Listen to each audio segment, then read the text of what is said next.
Buff Nation, we are here. We are here. This is our last regular season preview. It's crazy how time flies, Russ. But welcome to everybody that's tuning into the show, into the Buff Blitz. Really means a lot. Y'all be sure to get in the comments, leave a like on both streams. Go follow Russ in the description of my video. Link is there. But hey, we're here at the season finale, the regular season finale. Got a lot to talk about, a lot in the news. Russ, how you doing tonight, man? I'm doing good. I'm low tech tonight because I'm in Greeley, Colorado right now, and ready to go to the game on Friday morning. So I will be there in person watching the Buffs and senior day and getting them to see play Oklahoma State this week. Man, that's so exciting. And did the snow hit you on the drive down?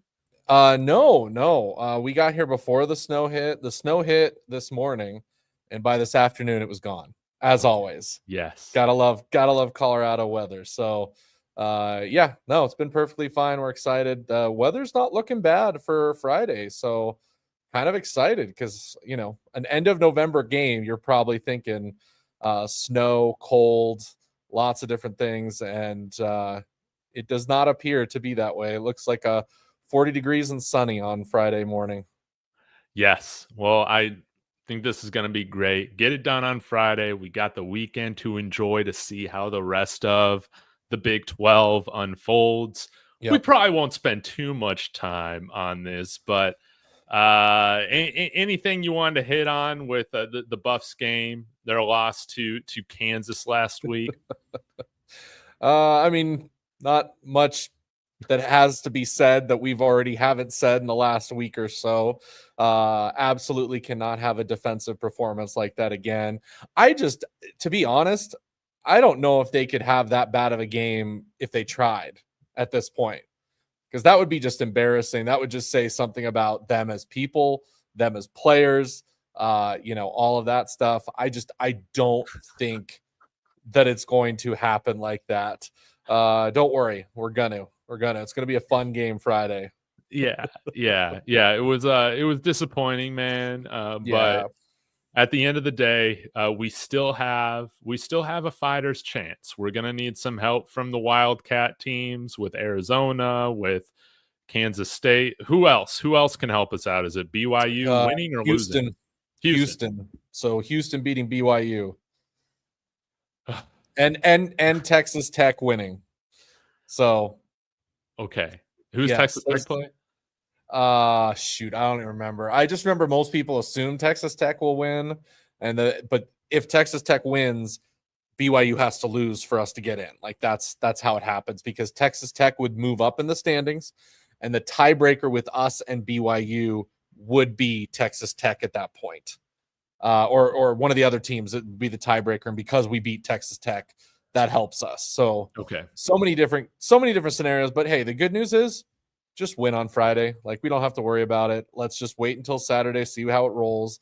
But take care of business ourselves on Friday really easily on that last game.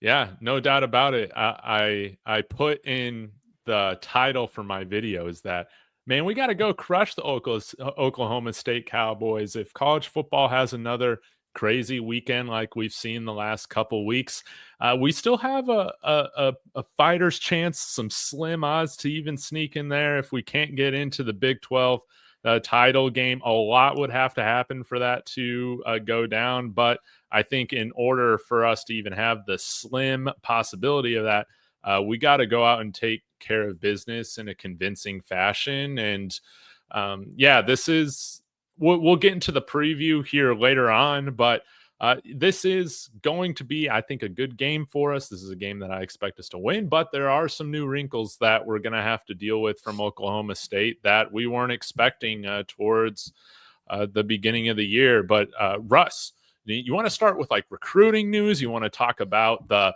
awards stuff? What is on your heart right now? We got so many things, and we're also coming to the end of the season, so I figure we might as well reflect on everything that we've got going on this what we had, because I went back and watched our spring preview of what we expected the Buffs to do. And You and I were fairly spot on with our expectations for this team. And it's been very interesting to think about this and talk to other Buffs fans because it's almost like we kind of forget where things were. Like, yeah, we got into the hype. Things started looking really good. So it's like, oh my gosh, we have a chance for the national championship. And now people are really angry and they're like, oh, the end of the world. Like I had people in streams saying, well, this is going to hurt recruiting, losing to Kansas. We're not going to get any of those IMG players now. And I'm like, hold your horses. Okay. That is not at all why those guys are coming to Colorado. Okay. They knew what they were looking for and they saw the improvement. And that was the important part. You know, you had them at what, 8-4? 8-4, yeah. 8-4, and I had them at 9-3. So if they win Friday, we're at 9-3. And I said there would be an outside chance at a Big 12 championship. So that's what it's looking like.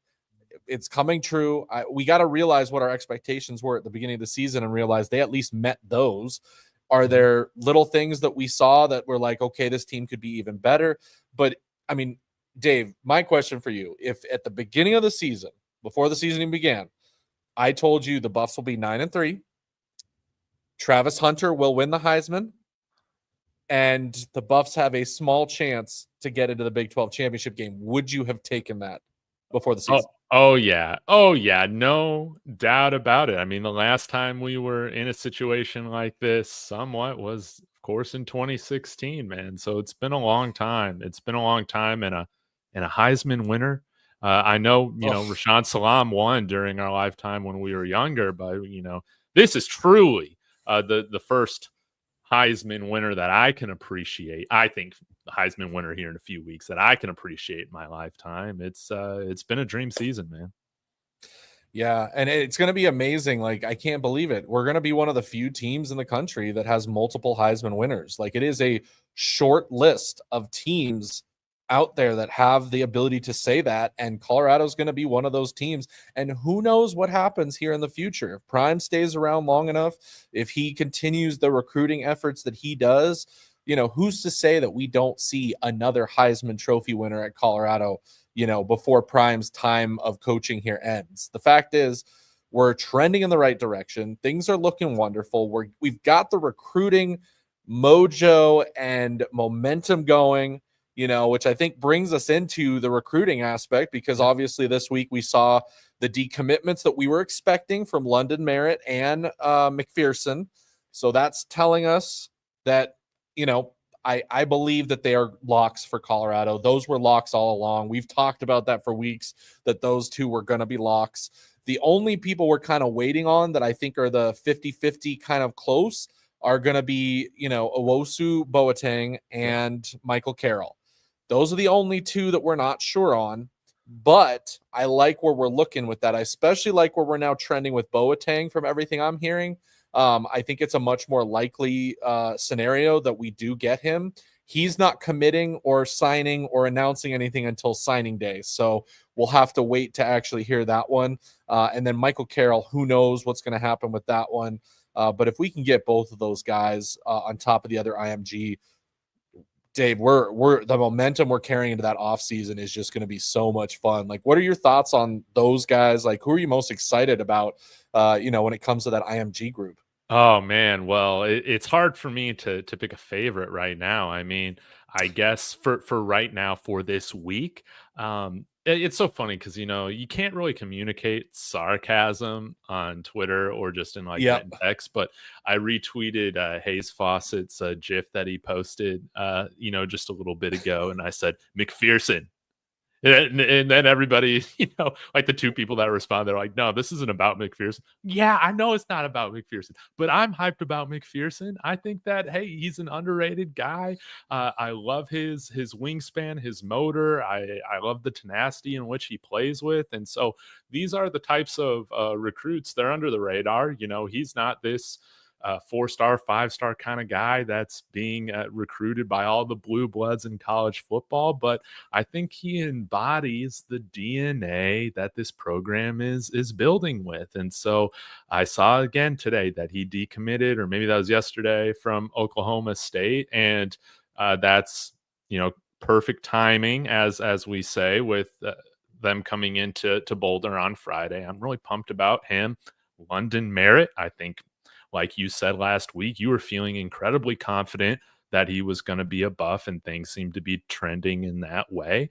And we're going to have a really exciting edge group next year. And we're not even getting to the transfer portal season yet. No. We know we're going to eat there. So Brandon Davis Swain, he's had his redshirt year. I think that there's so much to be excited about. If we can grab another linebacker to go alongside Mantrez Walker, that is NOB. That's wonderful. And, I just pray to the football gods every day for Michael Carroll. That would be incredible. And it's still surreal, man, that we're going after all these blue blood prospects and commits. We're the new blood. I'm going to continue to say that. We're the new blood. We're coming in here to disrupt things, ruffle some feathers, make some noise, and an IMG sweep like this would just be insane. Yeah, no, I think it builds for the future. It honestly opens that pipeline up. Brett Kolajay is going to be at the CU game this Friday. IMG Colorado kid, because of that connection. It's sounding like I think that one's going to be a lock eventually. I think he's going to be a buff. It just makes sense. Local kid.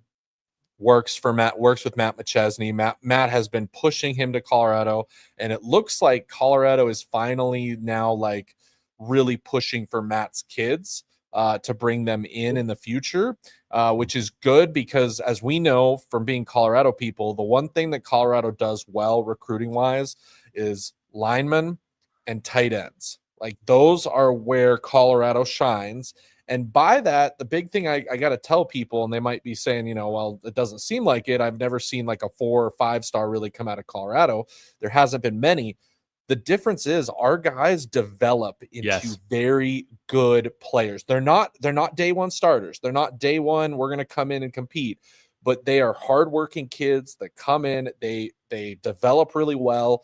And all across the country, if you go to all the blue blood programs, there are offensive linemen starting for them from Colorado that 2-3 years ago, weren't even given the time of day by Colorado because the recruiting staff here was so terrible.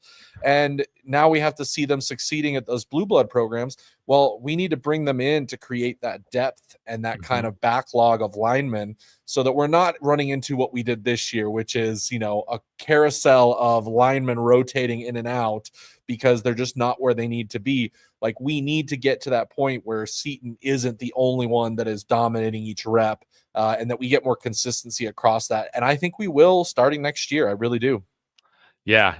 I think that even this past week, I think if I remember correctly, rookie offensive lineman, I think he's playing for the Ravens, Rosengarten, over at, he went to Washington. He's a Colorado guy. And I think there was another draft pick that came out of Michigan this year that was a Colorado kid as well, working with McChesney. So I mentioned this. I don't know if you were in the stream earlier today that I was talking about. We offered a JUCO guy, one of Matt McChesney's guys. I believe his name is Nick Sillin.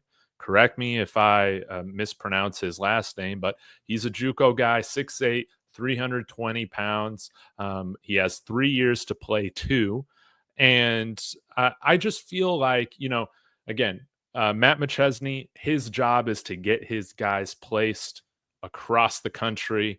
Even his guys will visit Nebraska, as much as that strangely might upset CU fans. I'm not bothered by it at all. The man has a job to do. So he'll never, Matt will never come out, nor should he come out and say anything critical of any of these other offensive line coaches. But from what I see, and I think what you're saying as well, is that there just seems to be better synergy right now with the program, with Coach Loldholt working, in tandem in a sense with Matt McChesney compared to kind of what we were seeing last year with Bill O'Boyle. And it's really great to see that relationship like growing again and really taking off to new heights that we haven't seen before.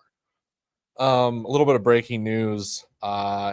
Shannon Sharp just tweeted that they are going to have some Colorado announcements on their show tomorrow night. You might want to go look at the tweet right now. He tagged Deion Sanders. Please pull it up. It says breaking news Thursday night. I'm thinking that we're getting a few of our commits being announced tomorrow night. What the My guess, well, again, this is what we've been talking about. When you are with Coach Prime, you are going to get the national stage when you commit to our program. And it looks like we might be getting 3 commits. You know what I think it's going to be? Cardi Smith, McPherson, and London Merritt are all going to get to appear on the After Hours podcast with Ocho Cinco and Shannon Sharp tomorrow night, guys, because that's what it's looking like. You got 3 players, black and gold, tagging Deion Sanders, CU Buffs. You're definitely going to want to see it. I think we're getting live announcements tomorrow night, Dave. Wow. Can't I just have a day off? Well, so you and I might need to, put the Thanksgiving turkey to the side late tomorrow night and, hope we're not in a food coma. And we might be streaming tomorrow night as we watch this announcement happen live on the internet. Oh man, it's so funny. I mean, this is a great problem to have when you're like, there's just too much news to talk about, right? That's a treat. One of the few teams, I think the only team, honestly, let's be honest, in college football that you and I can cover this team all off season and have something to talk about on a day-to-day basis. So as we're talking about that, quick reminder, everyone, make sure you like and are following both of our channels, subscribed, bell notifications, because when we get breaking news, we go live.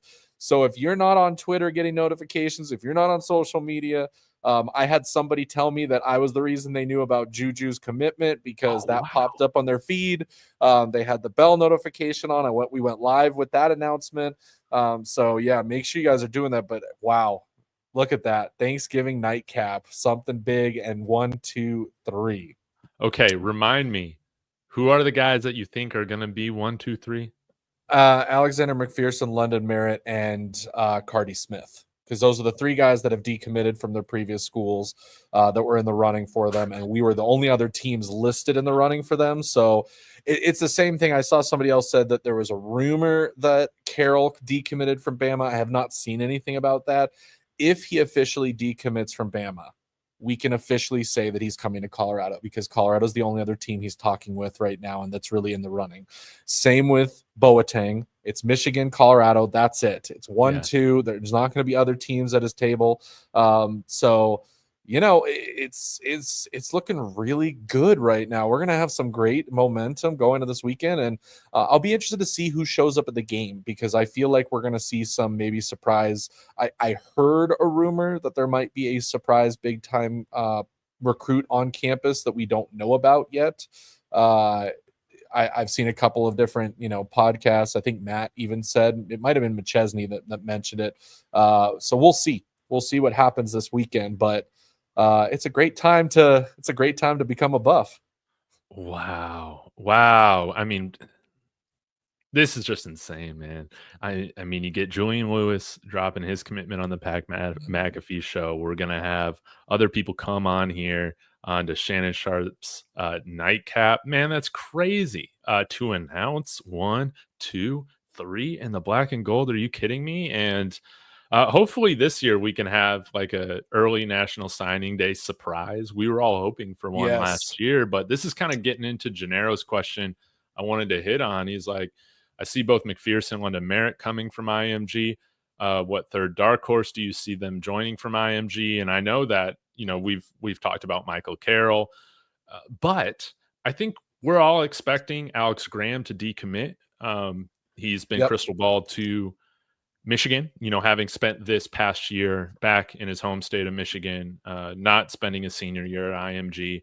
So I am expecting his decommitment and his flip to Michigan, but that leaves, what year has Prime ever gone through without bringing in a blue chip corner? I'm not sure who that guy would be on IMG, but that would be one of my guesses for a dark horse commitment or a flip, something like that. What do you say? Yeah, I think we're still missing somebody. I think there is going to be some kind of out there surprise that we don't know about. I mean, remember, the Cormani McLean stuff didn't pick up until literally his signing day, like early signing day. Out of nowhere, Colorado all of a sudden swoops in and becomes a party interested in taking him. So you can't tell me that Coach Prime isn't going to, one, attempt to flip somebody, but two, have a chance to extend somebody's recruitment out because all of a sudden Coach Prime's coming in extra hard with something. And we know that the NIL for Colorado has vastly increased over the last year compared to what he had the last 2 years. So the money is there to go after players. We're going to be hot on the tails of probably the best transfer portal players. Think about this, everybody. Okay. Last year, we were in on Derek Harmon. We were in on Nolan, okay? 2 guys that are having unbelievable seasons, okay? They were the top transfer players last year. Colorado just missed out on them. And the biggest reason we missed out on them was the money, okay? That's really what it came down to. And from everything that we're hearing through the grapevine, through boosters, through different people like that, the money's up, and Coach Prime is going to go like shopping for those top players, and we're going to be able to compete with the blue bloods that took them last year. So between the success that we've had this year, the money that we have to spend, Coach Prime is going to improve this team vastly. And you and I have both said it. Everybody, CU will be a better team next year. Okay. We will be a better team next year. Okay. Right now, we're a 2-person top heavy team where we've got some pretty decent players. We've obviously got the best players in the country at 2 positions, which is definitely helpful. But next year, you're going to see the whole roster elevated a lot higher. And so that consistency is going to be massive going into next year. And it's going to make, I think, things a lot easier for Colorado across the board. So exciting things are coming. I can't tell you. There's got to be some kind of surprise coming. Oh, man. Well, I'm here with John Teal. Thanks again for the cup of coffee. One of the official Buff Buddies, one of the channel members. But yeah, he says, bring in Michael Carroll from Alabama and then cut to Deion Sanders eating some pie on Thanksgiving night on Nightcap. I would absolutely be thrilled. But yeah, let's continue to go after the trenches. I think that, especially last year with how bad our defense was, guys who came out here to play. I mean, of course, they believed in what was going on, but man, so much respect for them because they bought in without the results coming to fruition yet for the team. And now you can see the proof is in the pudding with the defense, man, where guys came in and they've just played better and better. I mean, Levante Bentley took a big jump this year. I think Nikhai Hill-Green has played the best football of his career this year. BJ Green coming over here. He's had, I think, a season that's going to put him on NFL radars after the season concludes. And so I think, there's not as many negative recruiting items that competing programs can kind of harp on. Now that, we've shown, hey, like, this is a winning team. This is a winning culture. We know what's going on here. There's not really much you can negatively recruit against. We've shown that, hey, we're here to play, and we haven't yet touched our ceiling. Remember last year, do you want to be a rapper and go to Colorado? That really backfired on a lot of people. And I'm sure Jordan Seaton's laughing, to the bank with what he's been able to do this year. And we've said it. Jordan Seaton is the example that we needed to see to prove to other players you can come to Colorado, be successful, be one of the most talked about players in the country, and set yourself up for success if you can come in here and ball out. And so it's like he said, if you're a dog, why aren't you coming to Colorado? And so we're going to see that right now with this recruiting class, but especially when we get to the transfer portal. Yeah, shout out to Jordan Seaton. He should be a consensus first team freshman All-American. When you look and you want to compare, in a sense, with even how he has done, not only to Caden Proctor's freshman year last year, which he has outperformed, but he's right there playing alongside him, especially in terms of the pass blocking this year. He still has some room to grow in the run, but he's gotten better throughout the year in that. Like, he has been fantastic. Coach Oldholt's going to get a nice raise. when it comes to the run game too, our biggest run plays of the season, they happened behind Seaton. You know, when he pulled out to the outside, the screen plays that went for big yardage was Seaton pulling out. So, you know, he has made the big impactful plays that he's needed to on that outside and just had an unbelievable season. So anybody out there, you know, thinks that they can, you know, compete on that same level. They can come in, play day one, make an impact, and, you know, you get 3 years of attention. So you can't tell me that Jordan Seaton's going to, like, NFL scouts are already looking at him, and he's got 3 years to develop. They are licking their chops, waiting for him to come out in 3 years, and he'll be a first-round draft pick if he continues his development the way it's going, and could be one of the top, like, 5 picks in the draft. I'm assuming if everything continues the way they're going for him, like the sky is the limit for him. So I'm very interested to see what happens there. But man, to be a Colorado fan right now. Surreal. It's unreal. It's a lot of fun. I got a couple more recruiting questions, Russ, and then maybe we dive into talking Oklahoma State. And okay. First question here comes from Chris.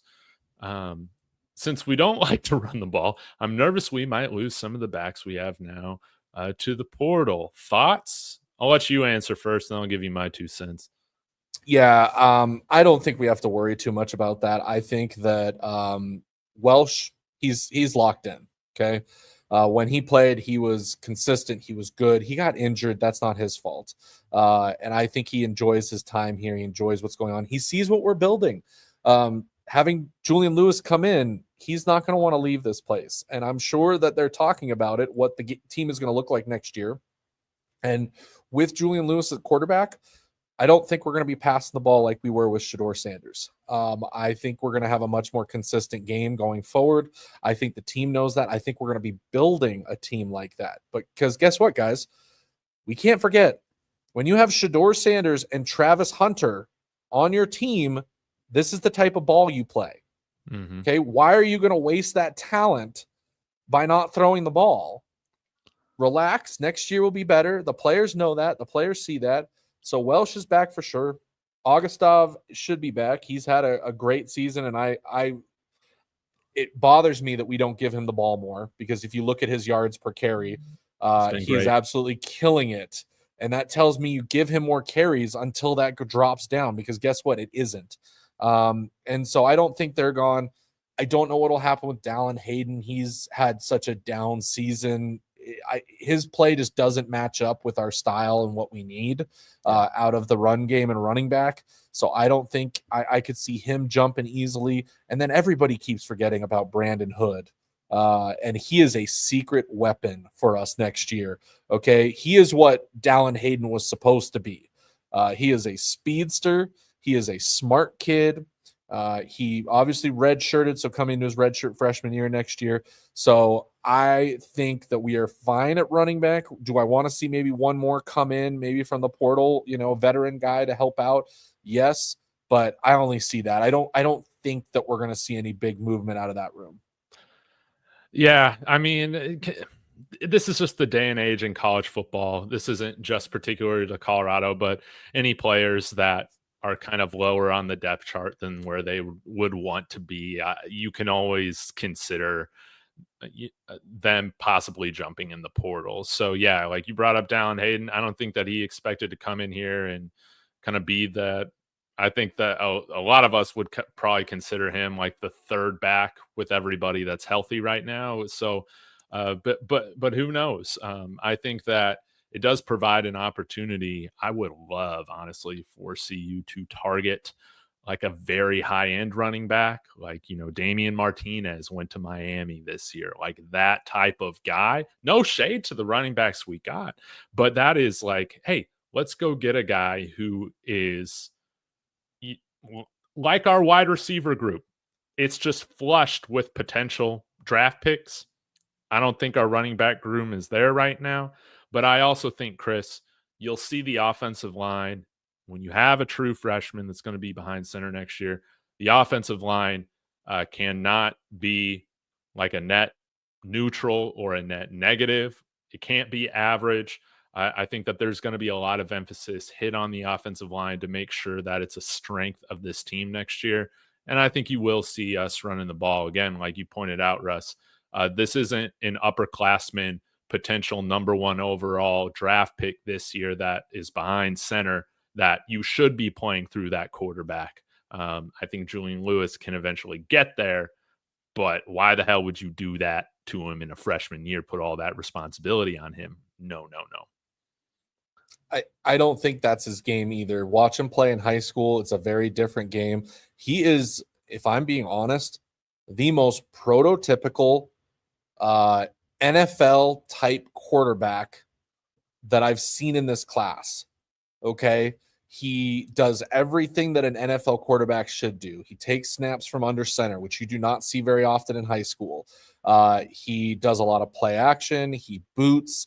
They do a lot of plays like that. He does 2 steps, 5 steps, 8-step drops. Like, he does the whole gamut. And the other thing he does is he reads pre-snap and knows where he's going to put that ball before he even snaps it. And it's why he has such a good rhythm. It's so sped up. It's why, in all honesty, like, when everything's said and done, I think he's going to be a more complete quarterback when everything's done. Shedeur is just pure and simple the best quarterback in the country.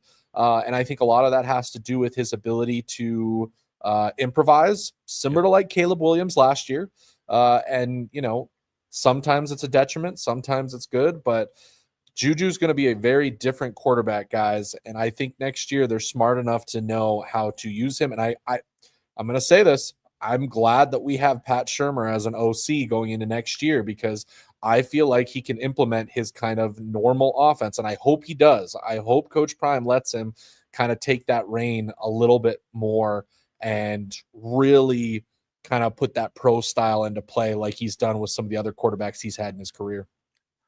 Yeah, this is a really good point that you're hitting on, Russ. For Broncos fans that might be listening, last year, Peyton Manning, Gary Kubiak comes in with his kind of traditional Shanahan type system, a lot of under center. That wasn't what Peyton was used to. And so there was kind of a give and pull. There was a lot of compromise throughout that season. The offense ended up being just good enough to help support this elite defense to win that Super Bowl. But I think, like, to some degree, that's kind of what you've seen here with Shedeur and Pat Shurmur. I think overall it's been a really good fit, especially compared to last year, what we've seen. But I think it's very clear, and we all know this, Shedeur is way more comfortable right now. I think taking snaps in shotgun, it's what he prefers. The pistol's kind of a nice little happy medium that we've experimented with throughout the season, just like Manning did with Kubiak in that final year. But Juju, like you said, he's going to be able to run those sets from under center with no issue. I think he's very comfortable there, and that's going to be fun to watch, to see kind of the different flares this offense has next year. And I'll be the first one to blame Pat next year if things are not looking good, okay? A lot of people want to blame Pat for everything that happened this year. I don't think so. I think you guys need to realize that Shedeur and Travis have a lot more say in this offense than most quarterback receiver duos, okay? I think that Pat is kind of there just as guidance. I think they have kind of the final say on stuff. And, that's okay when you have the skill that they have. I mean, I saw a stat this week, by the way, that was talking about Travis Hunter and what it looks like when he's targeted.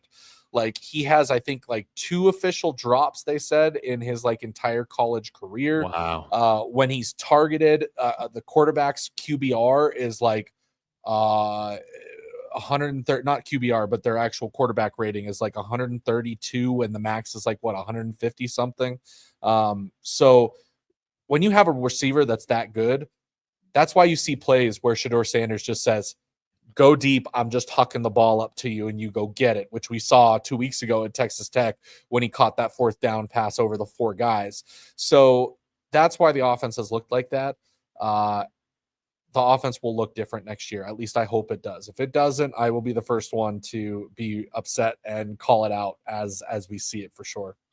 Well, in true, college football fan fashion, it is very rarely that you find an offensive coordinator that is not getting criticized, regardless of what the results are. Like, But luckily, man, Pat Shermer's used to that, man. He's been a play caller for a long time. He's dealt with the New York media. So yeah, but I want to see him have a good year next year. And I think that as long as the offensive line like truly becomes a strength of this team over the offseason, I think sky's the limit for the team. And I think you could see us maybe even average the same amount of points with a true freshman quarterback, depending on how this offense is rolling. But it's going to be fun to see what happens. I agree with some of y'all in the comments.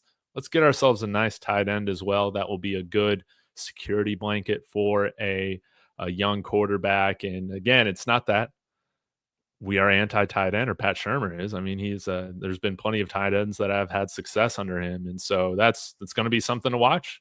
How much does the offense change when you still have a ton of amazing wide receivers? We'll have to see.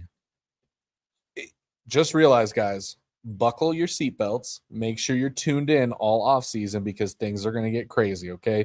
Just think about last year and what happened in the transfer portal. You know, Quinshawn Judkins out of nowhere, the top running back in the country, leaving his school in the transfer portal. There are going to be more of those things happening, especially when it comes to programs like your Florida States, like your Alabamas, teams that are hoarding skilled players and underperforming as a team will see their top players leave if they are not succeeding and playing well. And so Colorado is going to be a top destination for any of those top players when they come.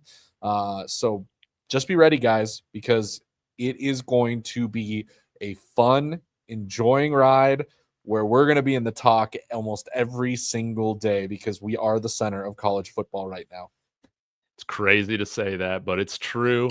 Russ, I'm going to star a couple of these questions. Maybe we got some time. We'll get back to them. But we've held people at bay for too long now. We got to get to previewing this matchup. So what are your initial opening thoughts right now on the Oklahoma State Cowboys coming to Boulder? You're going to be there in person. That's a lot of fun. Give me your thoughts on the game. Well, it very well could be a shootout. The defense obviously needs to play way better than they did against Kansas. If we get back the defense that we're used to, I have no problem saying we're going to win this game. The Oklahoma State defense is one of the worst defenses in the entire country. It's like ours last year. It's worse than ours in some places. David, they're dead last in all of FBS for yards per game allowed. It's insane. Dead last. Okay. So that right there, like, and it goes both ways. Their running game is one of the worst defensive games in the entire country. Their passing defense is one of the worst in the entire country. Okay. So you want to know why Oklahoma State has underperformed this year? It's that exactly right there. Okay. It is not fully on the offense for why Oklahoma State has been this bad. Mm-hmm. The offense has actually started to really pick it up the last couple of weeks. They found something in their freshman, true freshman quarterback. Is he a true freshman or redshirt? I can't remember. I'm not sure, but he's definitely better than Alan Bowman from the 3 minutes I saw of him. Yeah, he's a much more explosive playmaking quarterback than Bowman is. Bowman is an old man who literally reminds me of Whedon that used to play at Oklahoma State. I guess they like those old white, one-dimensional quarterbacks there because they just continue with that because that's literally what Bowman is he is just Brandon Whedon all over again. And so they found something in this new kid. It's only going to be his I think it's his second start, but he's played in, I think, 4 games total. His stats are not, they're pretty good. He's done a lot better than what Bowman was doing. He does have 2 touchdowns and 2 picks. He had a great game last week. I'll pull it up. Last week, Maealiuaki Smith. That's his name.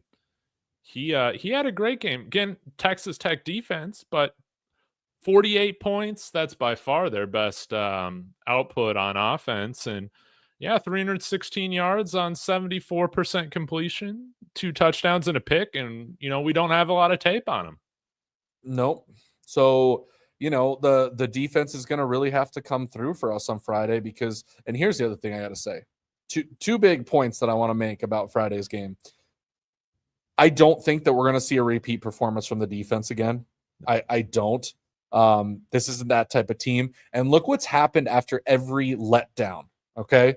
Every letdown that we've had this season, we have come out the next game and smacked the team around that we play. Okay. Yeah. So that right there, it's at home. It's senior day. Okay. All of those things tell me that this is going to be a different Colorado team. And if I'm being honest, I think that we may see the best game front to back for Colorado on Friday if the culture fit of this team is right and how they're going to bounce back from that game. So I think that should be what's happening. Dave, what are your kind of keys? What are you looking at when looking at this game Friday? Well, I had the pleasure of joining Oklahoma State fan podcaster Cal on his CGA podcast this afternoon. And I learned some things about Oklahoma State during that conversation, which was really great. One, they're expecting Mike Gundy to stick around. So I thought that maybe there could be a little bit of an advantage to Oklahoma State. Just if this was going to be Mike Gundy's last game ever, maybe you get like an insane effort from the team to make it close. But yeah, you're absolutely right. Like this Oklahoma State defense is traditionally much stronger than where it's at right now. It's atrocious, and it's one of the reasons why Ollie Gordon hasn't had as good of a year is because you're always fighting back from deficits, and so it's going to be important. Like again, a lot of these teams, it's the same old story. Can we get out to a lead? Put the ball in the hands of their quarterback and see if we can force some errors, right? And alleviate their strength, which is running the football. I think that we didn't do that well against Utah in the first half, right? We let them stick around. We turned the ball over the first play of the game. So these are going to be things that I'm looking and expecting Colorado to correct, especially like you pointed out, after a loss. And we still have so much to play for, man. Style points matter for the small chance that we could sneak in as a second Big 12 team if we don't get to the final. Of course, we have to play well, take care of business in order to get to the Big 12 championship, and we need some buff luck to happen there. But also, we still have players in the midst of award races, including Travis Hunter. This is a bad pass defense. Like, let's go out there, put on a show. And, I'm not expecting us to really run the ball that much. This is Shedeur and Travis Hunter's last game in Folsom. Like, if you're expecting us to run the ball 30 carries, you're absolutely wrong. No doubt about it. Russ, I feel like you got something to say. No, I'm full agreement. Like that's what I'm saying. We're gonna see fireworks at Folsom on Friday. Like you can't tell me that with Travis up for the Heisman, Shedeur up for the awards that he is, that they are not going to try and stat pad on Friday and throw the ball around, really take it to this Oklahoma State defense. They're going to be a high-flying attempted offense, and that it could work really well. It could hurt them. It really could. I mean, it backfire if we're one-dimensional. Yeah, if things don't click, and Oklahoma State's able to do something to stop the attack a little bit, yeah, we're going to be in trouble. But because of how potent our offense is, you're right. You take Ollie Gordon out by being consistent, being productive on offense. Defense needs to just do enough. Okay. If you can, and again, it's what we needed last week. Get off the field one time, get the lead, to 14 points. And I guarantee you that the team you're playing is not going to hold the ball for 10 minutes at a time. Like that's the biggest problem. When you keep a team around like we did last week at the beginning of that game, and where they started to take off and get the lead, they could go as slow as they wanted. Yeah. They could go that really slow, monotonous running game and not really be, in a rush. The key to throwing those type of teams off is getting a lead, getting at least one or two stops early, extending that lead, and then you're coasting from there because now the other team has to chase, and they're not a chasing team. Oklahoma State's not a chasing team. Kansas was not a chasing team. The last couple of weeks, Utah's not a chasing team. Texas Tech, well, they're kind of, not bad offensively, but the point is most of the games where we've kind of run away with it, it's because we have been able to stop them early, get a big enough lead, and then we just get to play our game and not worry about things. And so hopefully that's what happens early on Friday. But like you said, everything points to we're going to be just fine. Yes. And again, like, I hope I'm not putting a curse on the team or anything, but these are things that I just think are fun. Like if we're going to win, hey, let's win in style. Let's go out there with a bang. But, Shedeur's rewritten the single season record books again for CU with passing. Some of them were records that he set last year. But there are some single game records that I think he is still, he doesn't have yet, which is the total touchdowns. I want to say right now the record for that is 7. I think so. He would need 8 to break that. And maybe total yardage. I want to say, is it, man, I'm trying to pull it up. Man, who was that? Who was it? I think it's like 506 yards. I'm going to look this up right now. But let's see the if we're going to go out with a bang, why not have Shedeur break some more records against one of the worst defenses, if not the worst defense in college football right now? Okay, no, he did set the record with 510 against TCU. So we already set that. So he needs 8 touchdowns.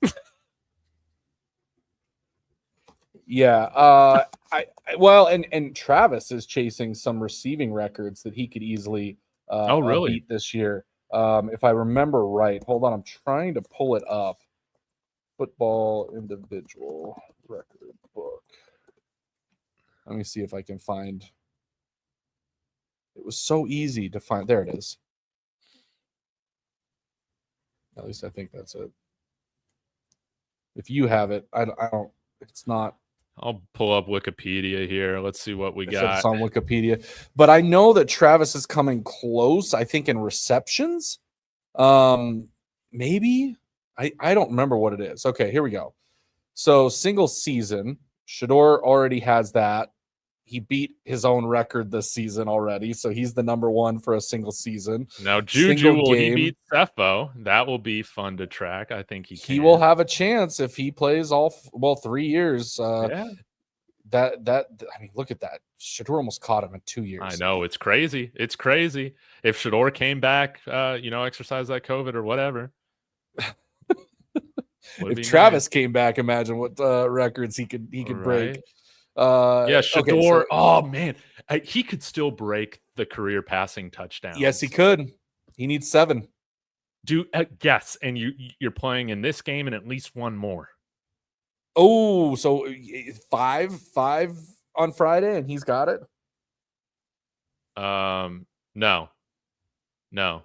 Well, I mean 5 and I know for 5 and then the bowl game at minimum. Yeah. So, get a couple touchdowns there, but what are our receiving look like? Yeah, let me go. Oh, yeah, single game is right now Cepho 7. And that's just they could be running or passing. Rushing, we're not going to touch any of that. Nope. Receptions, here we go. So single game is 19 by Nelson Spruce in 2014. He's got the top 3 performances tied there with Travis Hunter, I guess tied for second. Wow. And then look at the single season. He's still quite a ways behind. He can move into second place, though, easily move into second place. If we straight up just feed him like crazy, I guess it could happen. And how about Scotty McKnight, Juju's look at that. Career receptions, man. Actually, you know what, Dave? Trav could beat the single season record if they include the bowl game. Yeah. If he gets all career stuff, or single season stuff, so it would count. he'd need a pretty darn good game. I mean, we're talking 10 plus receptions in both games to even come close and needing something else. So what about touchdowns? He's on the outside looking in on that for sure. Where are we at in receiving yards and touchdowns? Oh yeah, Paul Richardson, Nelson Spruce with over 3,000. It's insane. Trav could have a chance at that too in 2 games. He's 300 yards away. Man, Paul Richardson, 284. You know, it always shocked me that Paul Richardson didn't have a better career in the NFL, but it agreed. When he went to Seattle, I thought he was gonna definitely come into his own, and he's one of the few that, you know, had a cup of coffee in the NFL enough, but definitely thought he was going to be a much bigger player. Yeah, Jimmy Horn got in there, number 6. Omarion. Oh yeah, Omar. Wow. That's insane. That USC game we forget about. And hey, let's be honest, he was on pace for that this year in his game before he broke his leg. You're absolutely right. He was going to break that easy. Here we go. This is what he's going to break right there, Dave. The touchdown record, Travis Hunter. Yeah. He's 1 away. Yeah, we're going to need to get him that. And then where is he on? Oh yeah, total TDs. Yeah, he still needs a lot more. Nelson Spruce, 23 receptions, 7 touchdowns away. Yeah, you're not getting 7 touchdowns in 2 games. No, but yeah, he could.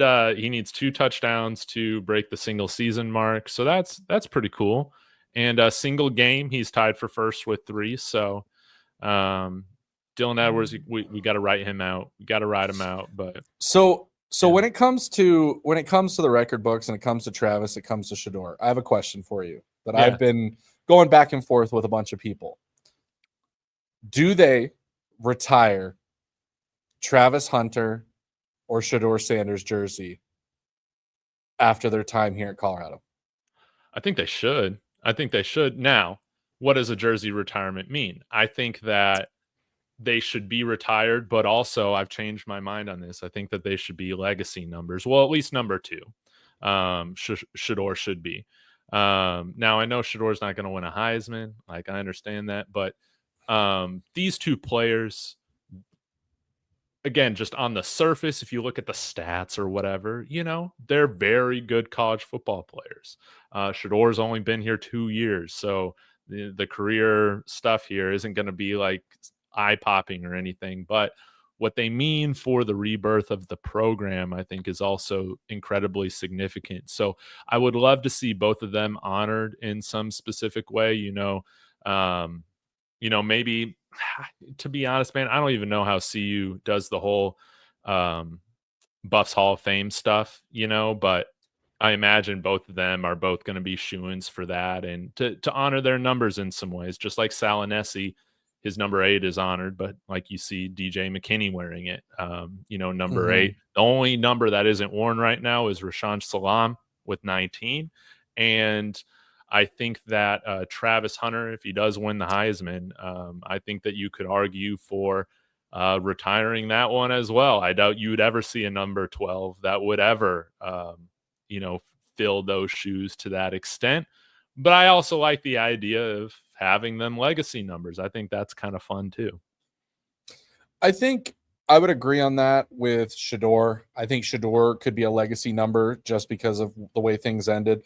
But if Travis wins the Heisman, I think that's a hard retire.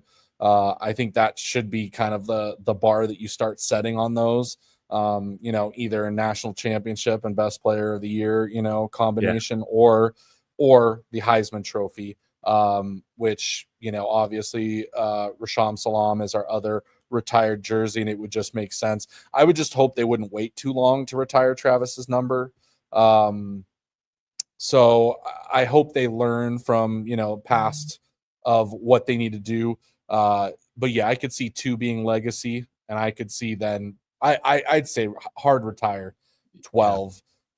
If he wins. 2's already kind of been that number, like at CU, that it's like usually one of our core players on the team, our leaders on the team, are wearing that, or most talented. So Shedeur totally fit in, obviously taking on 2 once he transferred here, but 12 wasn't like that before Travis Hunter, so Yeah, I can get behind that, but nonetheless, I think that they will be recognized, and I hope that they don't wait too long before that, or like to do those things.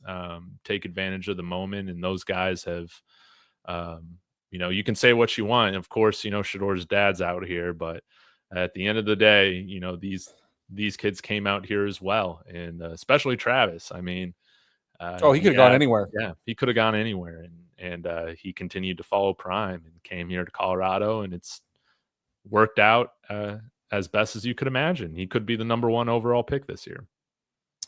So, I mean, looking at the record books, looking at what could potentially happen on Friday, I don't see the offense having issues on Friday.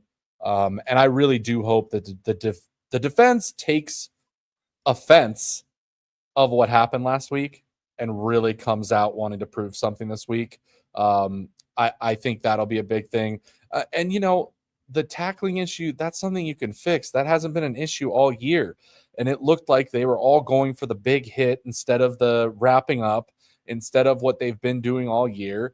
I think that's easily fixable. And when you watch on tape, and I'm sure they got embarrassed this week in film study, watching them try and tackle Kansas and Devin Neal. So I think it's going to be much better on Friday. I'm confident in this one. I know that I've been confident before. I was confident in Nebraska. I was confident in Kansas. But the only game we weren't confident in was UCF. I know. That's the one this year we weren't confident in, and they killed them. So I think it will be just fine. I think we're going to take care of business, and we can just sit back on Saturday and say, okay, let's see if we just so happen to get in the Big 12 championship game. Yeah. This defense, it's not a talent issue. Like, that is so relieving to know. Like, everything was correctable with how we played last week. It's not a talent issue.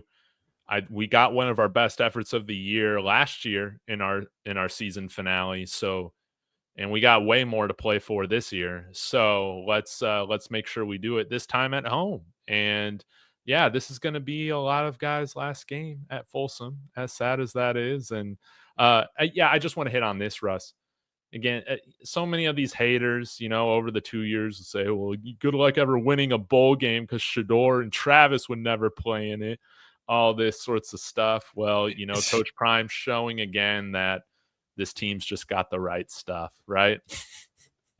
It's Coach Prime. He's not going to let Shedeur and Travis sit it out. Like, that's the biggest thing that people need to realize. He does things differently. Okay. And when he talked about this week, saying like, if the team that wants to draft Travis is not good enough for Travis, maybe Travis will come back. I have no idea if that's true or not. It would be a good threat, because now there isn't that rule anymore where once you declare for the draft and get an agent, you can't come back to college. Well, with NIL, that's not the case anymore. So who knows? But Coach Prime knows what the bowl game means. He knows what this was supposed to mean to Peggy. He knows that, we haven't won a bowl game in how long, Dave? Was it a couple decades at this point? Wasn't it the 2000s? Joel Klatt. Oh my gosh. Oh, it is 2 decades exactly since we've won a bowl game. Okay. We are going to go out there. They are going to put their best foot forward no matter who we play. And we are going to go out and get a bowl game win for the program, for Peggy, for the end of these guys, last games. I don't see anybody sitting it out, because I don't think that we're the type of players to do that, if I'm being honest. No. And you see it with Shedeur. I mean, he doesn't have to do the East-West Shrine Bowl stuff, but he's going to be there at least practicing all week, helping out these guys. Like, these guys are just competitors. A lot of people don't want to admit it because it goes against their preconceived notions about these guys, right, that aren't factual. But yeah, these guys are competitive, and they want to go out there and compete, and they're also great teammates. So with that being said, Russ, you got predictions, players of the game, all that. What do you want to start with? I mean, let's make it easy this week, Dave. Let's just make it easy. Travis Hunter will be the player of the game. Yes. Probably on both sides of the ball, if I'm being honest. In his final game at Folsom, in his final attempt to woo the Heisman Trophy and finally shut those Boise State fans up, which I'm getting completely sick of, because it's absolutely ridiculous what they've been saying about Travis Hunter and trying to downplay what he's doing. Their reasoning is so dumb. I really hope that a lot of them graduated from Boise State, because the Boise State Idaho education is really showing in how you compare things. So we've talked about it, not doing it all season, but screw it. Last game of the season, Travis Hunter is going to be the best player on the field, and he's going to prove that the Heisman is his, and that Ashton Genty can get a free trip to New York to watch Travis Hunter win the Heisman. Yeah, that's right. Yeah, Travis Hunter going to be game MVP, probably runner-up co-MVP Shedeur Sanders. I mean, this is this should be a game where we I want to see us win big. We'll see. Of course, I don't think we'll have a Stanford-type collapse or anything like that. This team's just different. This team is different, and we got a defense that's actually really good. So, but I do expect Oklahoma State. Like, I'm not expecting a shutout. I do expect them to score some points.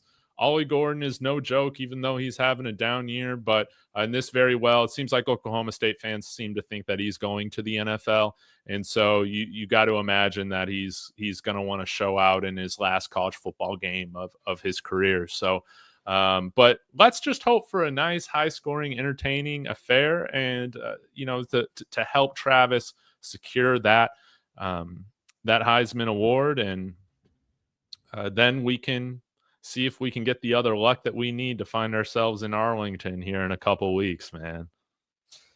I'm just excited for an exciting football game Friday. I do think that there's going to be some good fireworks. There better be. I'm taking my wife to her first ever Colorado football game.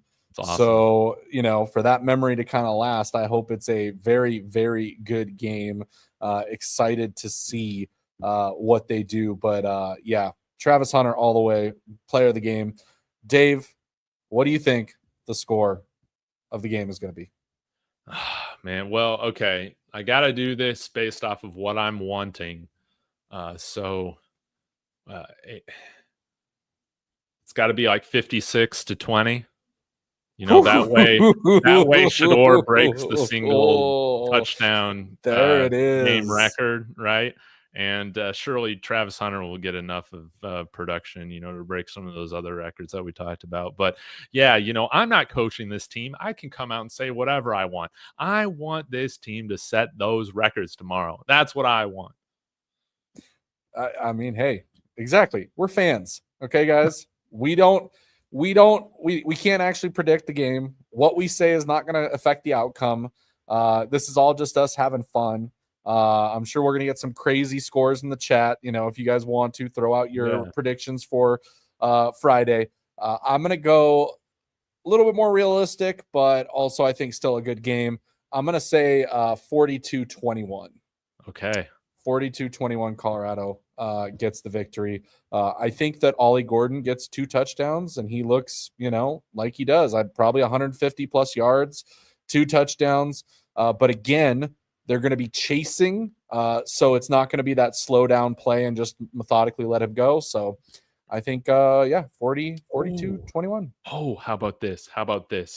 For a nice little prediction? DJ McKinney getting an interception on his old team. How about that?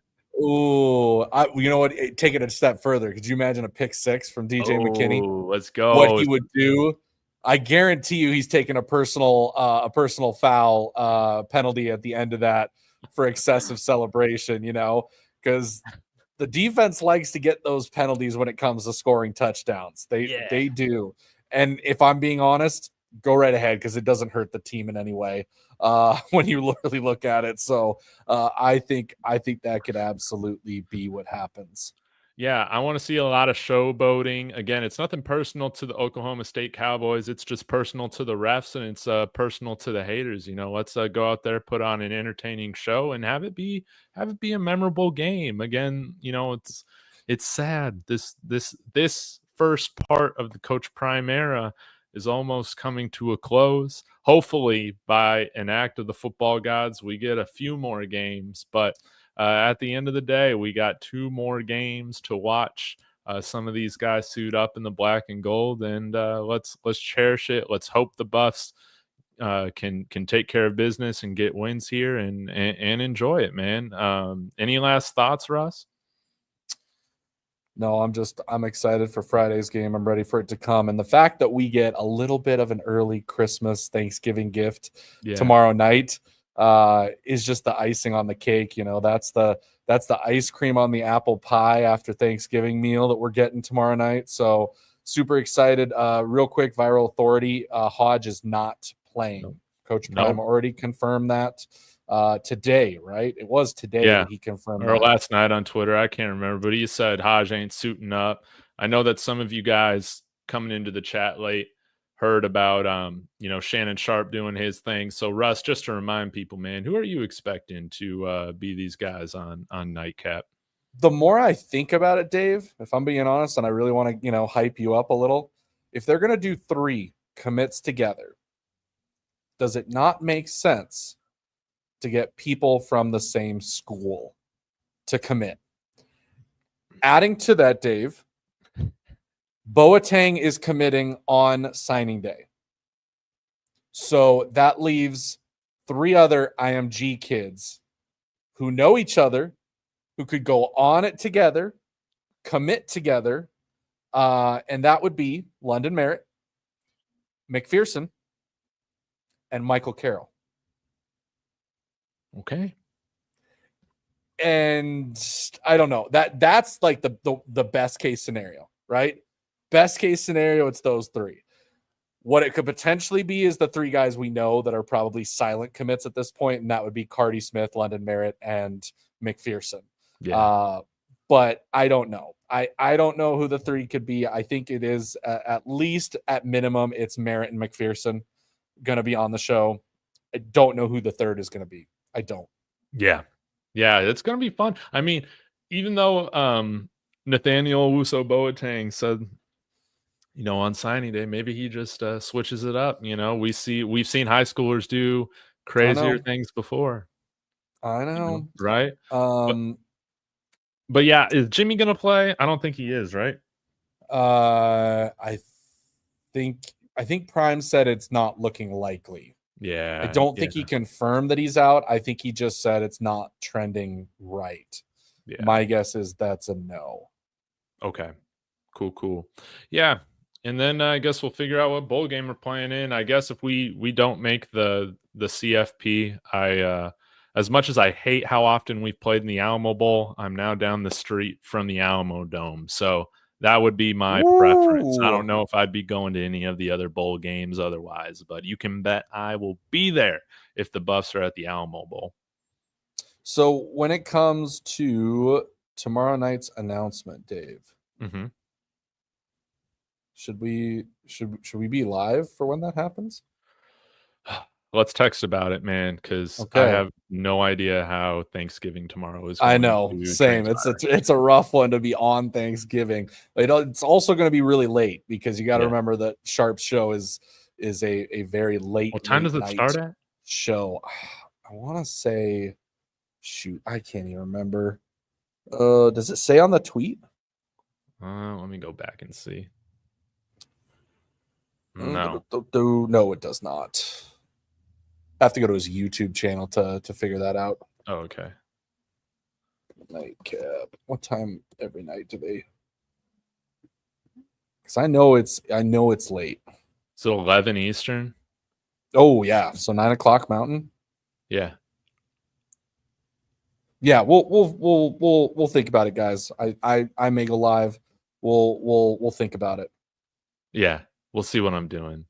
Yeah, but that would be a lot of fun, man, to react to that live. And I don't. And we have no idea this time. Yeah, I don't want to see any spoilers. I don't want Pat McAfee freaking ruin it. Shannon Sharp better not. He did the right thing. He just tweeted out, 3 mystery. Well, let's just hope that Wilt Fong or any of the recruiting guys don't tweet something out during the middle of the day, even though we have crystal balls for all of those guys. Yeah. Yeah. Oh, to answer Buddy's questions, no credentials yet for Shrine Bowl. They have reached out to confirm they got my application, and they'll probably be reaching out after the Okay. bowl season continues. So yeah, let's hope I can get out to Arlington for that. That would be a lot of fun to get some footage, and that's also why I got this, new lens on the camera, because I can take that with me and take photos and Yep. whatnot. So And I'll be taking video on Friday, editing a video like vlog for next very week. fun. So if you guys are not already subscribed on my side, make sure you are, because we'll have some fun game day atmosphere, footage going into next week. So and again, you guys see me around. If you're going to be at the game, you happen to be at the game, and you see me, feel free to shout me out. Say Always hey. fun. Always fun to meet people in real life. So yeah, super excited. Can't wait. Can't wait to be at that game. All right, let's shut this thing down. Russ, always appreciate you hopping in. Guys in the chat, thank you so much. Again, a big shout out to John Teal. Shout out to Charles, man, tuning in from South Africa in the middle of the night to catch this show. Really does mean a lot to have you guys supporting. And you guys are what makes this fun. What is sports if it's not fun? You guys make it fun, guys. We'll catch you hopefully tomorrow. And until then, go Buffs. Go Buffs.